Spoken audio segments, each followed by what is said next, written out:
Colonel Richard Wrona. He graduated from the United States Naval Academy and then served as a U.S. Army officer for 21 years, where he spent his time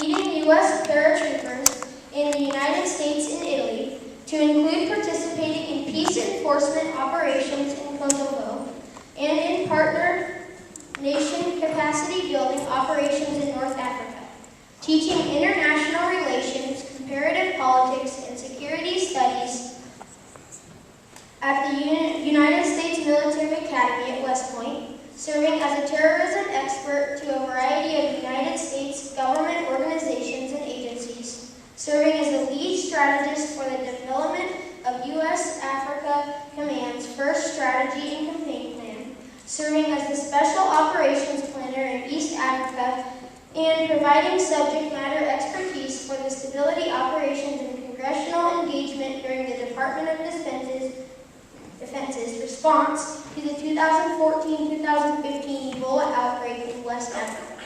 After retirement from the military in 2015, Lieutenant Colonel Wrona provided strategy, planning, and competitive intelligence expertise at Hewlett-Packard Enterprise. In 2017, he founded So Little Pains Consulting, providing leadership development, strategy development, strategic education, and resiliency planning to a variety of organizations.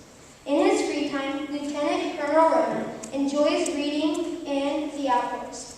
He is a member of the Larimer County Search and Rescue Team, and this year, Liberty's junior high men's soccer team was privileged to be coached by Lieutenant Colonel Wrona. Now to tell you more about himself and what patriotism is all about, here is Mr. Richard Wrona. Please give him a warm opening welcome.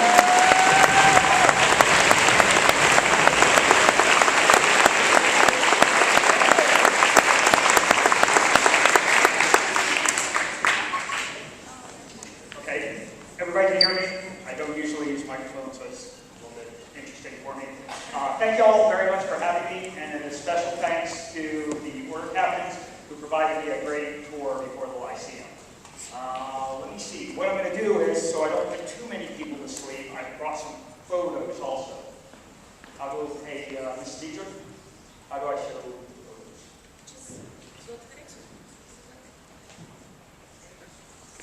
Okay, so what I wanted to talk about with patriotism is the difference. What I'm going to do is I'm going to rely on the thoughts of some old dead smart guys and then some of my personal experiences. And hopefully by bringing those together, we'll get down the road of what I consider well-considered patriotism.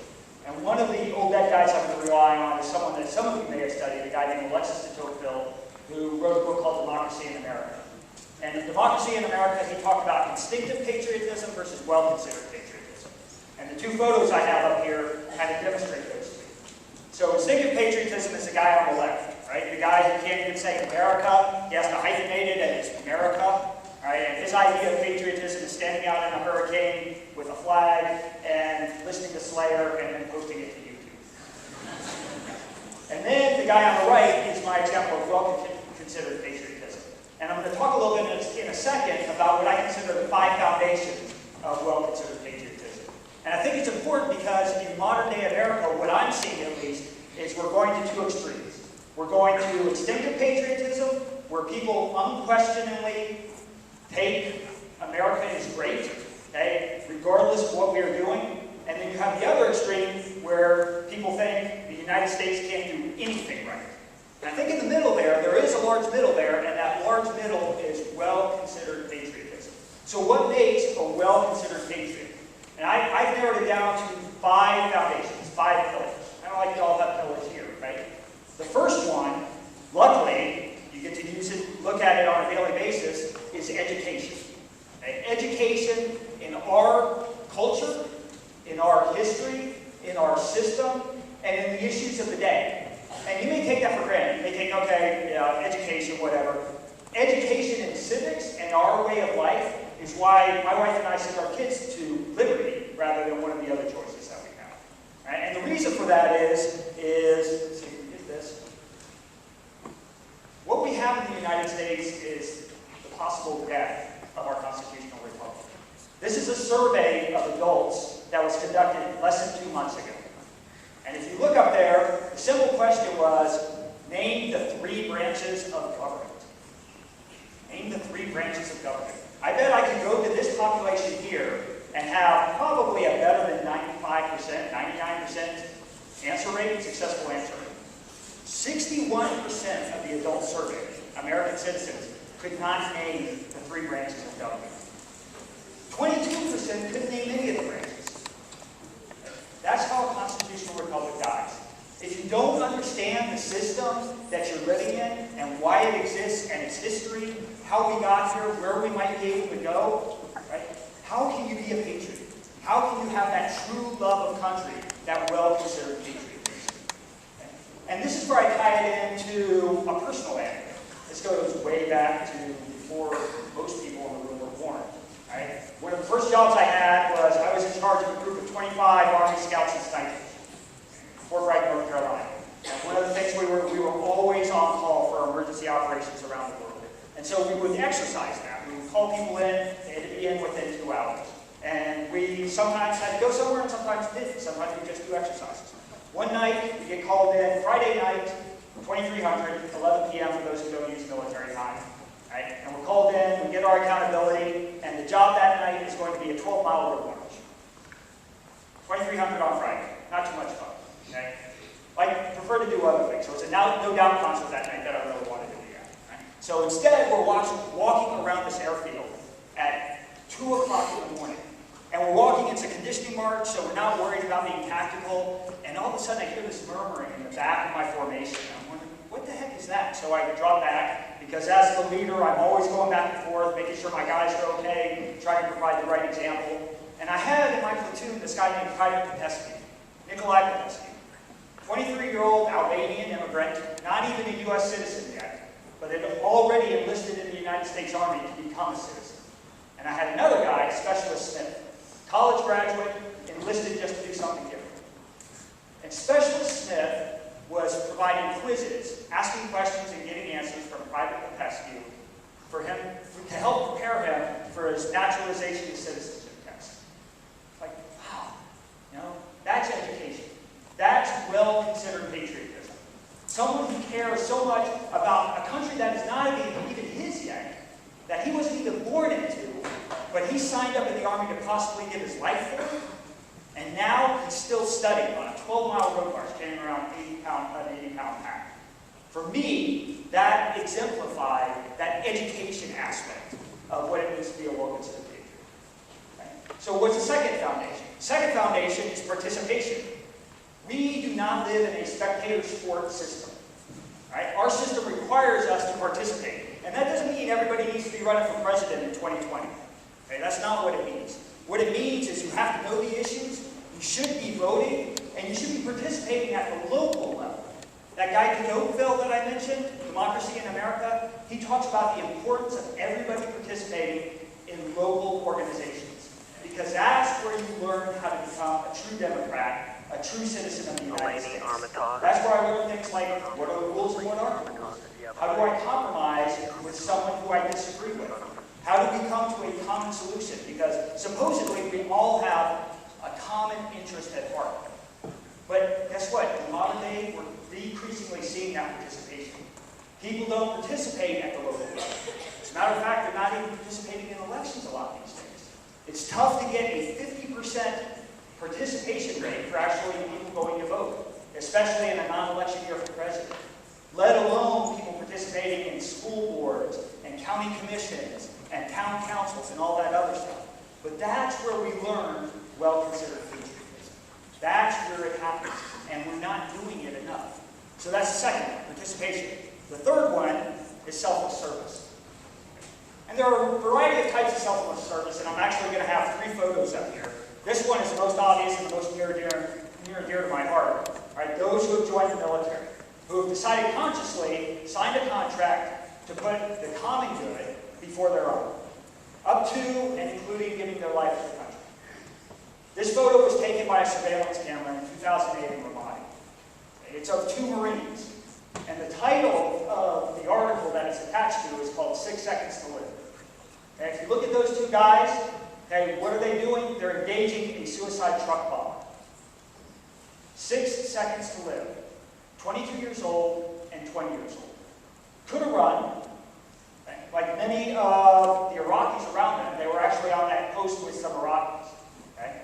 But as the author of the article or the speech that this photo was a part of, General John Kelly talked about, they leaned in. 6 seconds to live, and rather than running, they're leaning into their target to try and save the 150 people that they were protecting at that time. Okay? That is well-considered patriotism. Putting others before yourself, or in the words of the motto over the chapel of the United States Naval Academy, non sedi sed patriae. Not for self, but for country. But this, and this is what people forget, especially in the modern day, this is not the only type of patriotism or selfless service for patriotism. There are a whole other variety of types that you can have. One of them is like this. This is a very famous picture from 9/11. That firefighter is going up the stairs in one of the World Trade Center buildings.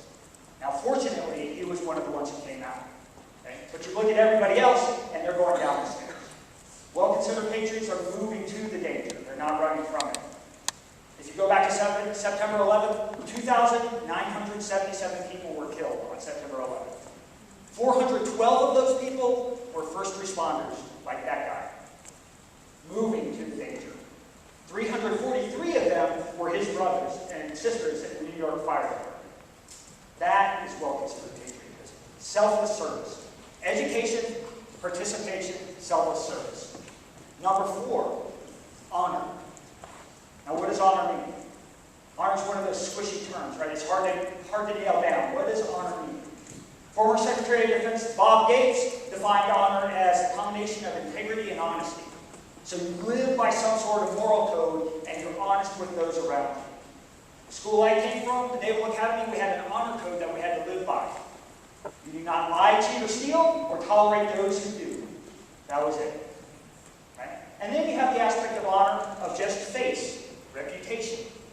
One of those old dead guys I mentioned, Thucydides, you may be familiar with, wrote a history of the Peloponnesian War, talked about fear, honor, and interest as the reason nations go to war. Honor. The problem becomes people begin to have misaligned ideas of what honor is, just like they have misaligned ideas of what patriotism is. And then we run into problems. So as an example, I'm sorry, I forgot this. I'll skip that and go back to the third questions. You have these two guys. One you may be familiar with, one you probably aren't familiar with at all. The guy on the left is a guy named Edward Snowden. Edward Snowden was a CIA contractor who disagreed with some of the things that the United States government was doing. Right? So because of his misaligned honor concept, he decided to download a bunch of files, some of which had something to do with what he disagreed with, a lot of which he didn't, and release them to everybody in the world, and then run away to Russia. And many people consider him a patriot. On the right is a guy named Desmond Doss. Anybody heard of Desmond Doss? One person, a couple people. Okay? All right, if you've seen the movie Hacksaw Ridge, which hopefully most of you haven't, but some of you have, a couple of years you can watch Hacksaw Ridge. Okay, if you've seen Hacksaw Ridge, it's the story of Desmond Doss. Desmond Doss was a soldier in World War II who refused to carry a weapon. Because of his religious beliefs, he didn't feel he could kill someone else. But he was so dedicated to the United States and its cause that he absolutely demanded that he have the opportunity to enlist also as a combat medic. He would go on to win numerous awards in the Pacific Theater of Operations in the island hopping campaign.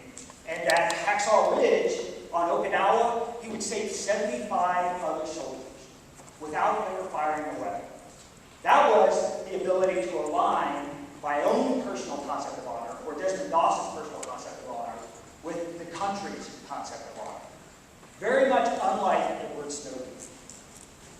So we have education, we have participation, we have selfless service, okay? We have honor, and then the final one is vigilance.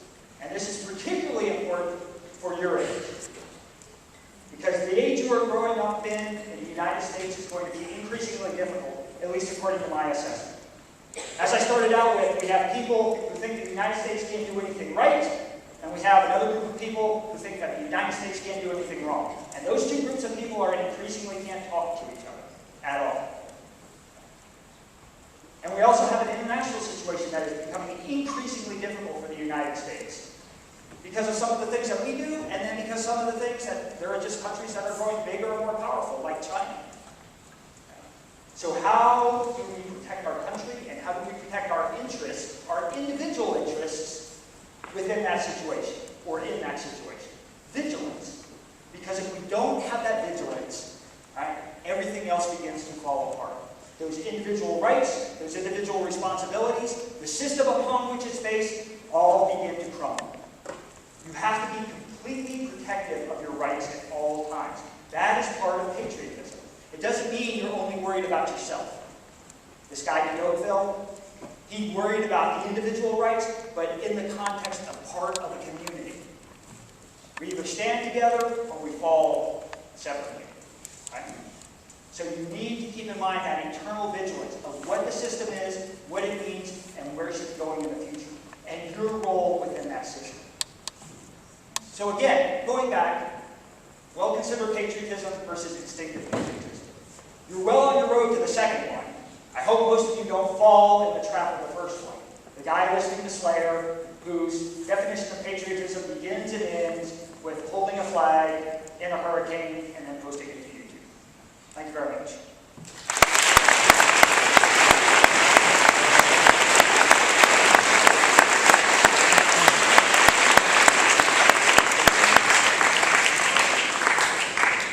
I was told to ask for questions, although I may regret that later on. I think we're... Yes? Yeah, I skipped a slide. Thank you. I got ahead of myself. So the slide I skipped was my third example of selfless service. And if you're not familiar with this, this is a couple slides of the Cajun Navy. Right? The Cajun Navy doesn't really exist. And if you go back a couple of years, there was a major hurricane in Houston, and a bunch of people from the southeast, what some people would consider good old boys or hicks. All those good old boys and hicks decided to round up their longboats, strap them to their trucks, and start driving towards Houston to help people who were flooded and in need of rescue. So that's the top left. The bottom right is them actually doing that. Not getting paid for it, no plan, not being told what to do by FEMA or the Department of Defense or anybody else. Okay? Just standing up and selflessly serving as a citizen because they see other citizens.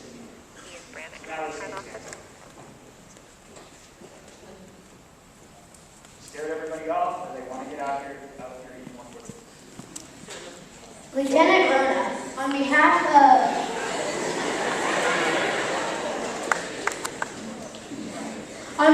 Liberty Common High School, we would like to thank you for teaching us more about patriotism with your story. We have a little token of our appreciation. So this is a challenge coin. Over there